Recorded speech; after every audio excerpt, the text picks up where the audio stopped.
మొట్టమొదట ఆదినారాయణుడు సనకసనందనాదులు, దాని తర్వాత వచ్చినటువంటిది యజ్ఞవరాహావతారం.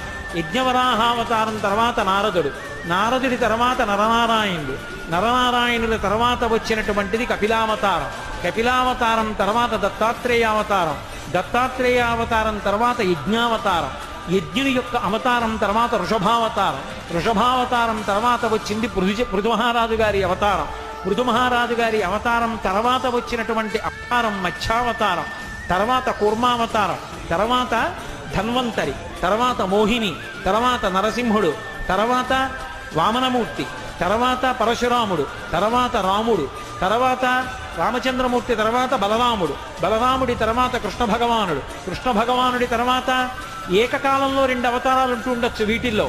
కృష్ణావతారం, కృష్ణావతారం తర్వాత బుద్ధావతారం, బుద్ధావతారం తర్వాత కల్కి అవతారం. మొత్తం 21 అవతారాలు.